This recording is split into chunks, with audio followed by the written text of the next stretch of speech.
बिस्मिल्लाहिर्रहमानिर्रहीम। अस्सलाम वालेकुम। आज हम बना रहे हैं साग, वो भी अम्मी जी के तरीके से, जो कि बहुत ही मज़े का बनने वाला है।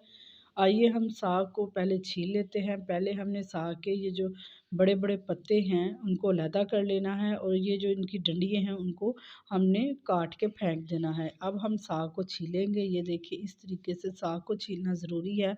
अगर साग को नहीं छीलेंगे तो ये गलने में बहुत ही देर लेगा और इसका वो टेस्ट भी नहीं बनेगा जो कि बनना चाहिए।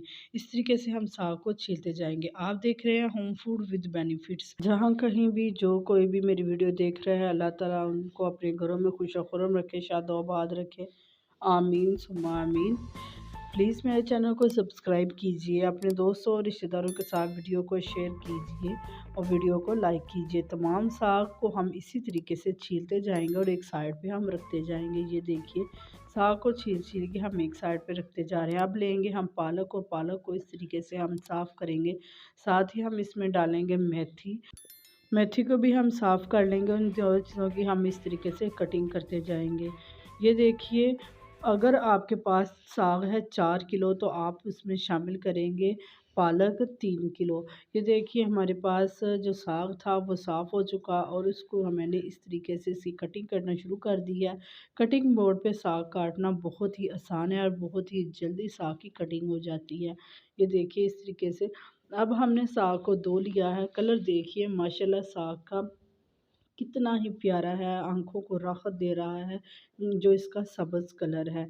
ये देखिए अब जब साग थोड़ा-सा नीचे हो जाएगा, फिर हमने इसके ऊपर पालक शामिल कर दी है। साग जो है पकना शुरू हो गया है। देखें साइडों से जो इसके बबल है वो बन रहे हैं। ये देखिए साग बिल्कुल पक चुका है, और इस तरीके से आपने साथ-साथ इसको नीचे करते जाना है। अगर आप इसको नीचे नहीं करेंगे तो ये इसका जो पानी है बाहर निकलता जाएगा। साग बिल्कुल गल चुका है, और इसका पानी जो ज़्यादा पानी था हमने इसका उतार लिया है। थोड़ा-सा पानी इसके अंदर रहने देना है। घोटने के साथ इस तरीके से साग घोटना शुरू कर दिया है। ये देखिए ये है सुरख मिर्चें, जो कि मोटी मिर्चें बाज़ार से मिलती हैं। उनको कूड़ी डंडे के अंदर डाल के थोड़ा-सा गर्म पानी डाल के नमक डाल के कूट लिया था, और ये इस तरीके से आ गई थी। अब ये हमने साग के अंदर शामिल कर देनी है। इससे जो साग का टेस्ट है बहुत ही मज़े का और बहुत ही दुबाला हो जाएगा। और अब हम इसके अंदर शामिल करेंगे नमक। नमक आपने अपने टेस्ट के मुताबिक शामिल करना है, और साथ-साथ ही हम इसको घोटते जाएँगे। ये हमने लिया है थोड़ा-सा पानी, और 4 चम्मच हमने शामिल किए थे आटे के, और इस तरीके से हम इसको मिक्स करके ये भी साग के अंदर शामिल करते जाएँगे, और साथ-साथ साग को कुछ लोग खुश्क आटा इसमें शामिल करते हैं, जो कि मुझे एक मुश्किल तरीका लगता है। उससे ये होता है कि आटे के लम्स जो है साग के अंदर रह जाते हैं, और उनको ख़त्म करना मुश्किल हो जाता है। इसलिए मैं इसको पानी के अंदर शामिल करके ही डालती हूँ। ये एक बेहतरीन और आसान तरीका है। ये देखिए साग हमारा बिल्कुल रेडी हो चुका है। अब हम इसका बनाएंगे तड़का, जो कि हम लगाएंगे सब्ज़ लहसुन का। ये देखिए सब्ज़ लहसुन है, साथ सब्ज़ मिर्चें और अदरक। सब्ज़ लहसुन को हम पहले साफ़ कर लेंगे। ये देखिए इस तरीके से, और इसको हम इस तरीके से इसकी कटिंग कर लेंगे। इसकी कटिंग करने के बाद फिर हम कटिंग करेंगे सब्ज़ मिर्चों की हम इस तरीके से कटिंग करते जाएंगे, और फिर थोड़ा-सा हम इनको भी चॉप कर लेंगे। अब हम कटिंग करेंगे अदरक की, और इसको भी हम बारीक-बारीक इस तरीके से चॉप कर लेंगे, बारीक-बारीक काट लेंगे। ये देखिए तमाम चीज़ें कट चुकी हैं। अब ये देखिए देसी घी अम्मी ने माशाल्लाह की तरह ज़्यादा देसी घी इकट्ठा करके रखा हुआ है।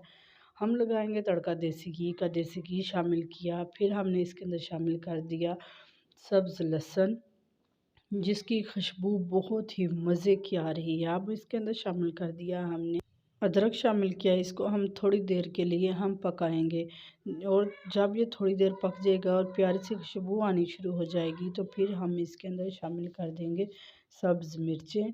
ये देखिए थोड़ा हल्का-हल्का ये ब्राउन होना शुरू हो गया है। अब इसके अंदर शामिल की हैं हमने सब्ज़ मिर्चें। ये देखिए जब सब्ज़ मिर्चें भी थोड़ी-सी सॉफ्ट हो जाएँगी, फिर हम इसके अंदर शामिल कर देंगे साग को। जितना हमने साग खाना है उतना ही आपने इसके अंदर साग डालना है।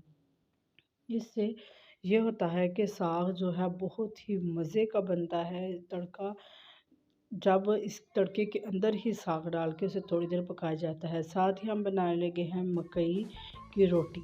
जो कि बहुत ही मज़े की बनती है, बहुत ही मज़े की लगती है, सभी की बहुत ही फेवरेट होती है। ये देखिए आटे को इस तरीके से अम्मी गूँध रहे हैं। ये गंदम के आटे से थोड़ा मुख्तलिफ़ तरीके से गूँधा जाता है, थोड़ा-थोड़ा जितनी सी एक रोटी का आपने पहले आटा गूँदना है इस तरीके से मसल-मसल के।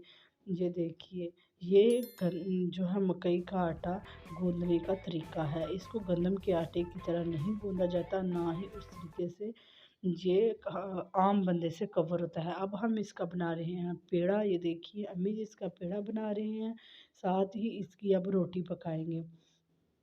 ये देखिए बेहतरीन तरीका रोटी पकाने का।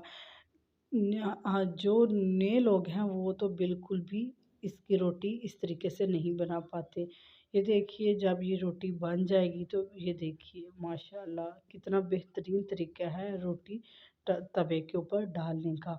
अब इसके ऊपर लगा रहे हैं घी और इसकी हमने साइड चेंज की और फिर दूसरी साइड पे भी हम इसको लगाएंगे घी और इसी तरीके से हम इसकी रोटी को पका लेंगे। देखें पास पड़ा है मक्खन जो कि कोलेस्ट्रॉल से पाक है। ये है गाय का मक्खन, इसमें कोलेस्ट्रॉल नहीं होता।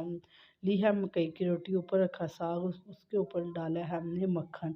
ये देखिए दिल कर रहा है खाने को। बहुत ही मज़े का साग बना है, बहुत ही मज़े की मकई की रोटी बनी है। इंशाल्लाह किसी नेक्स्ट वीडियो में फिर मिलेंगे। ओके, अल्लाह हाफिज़।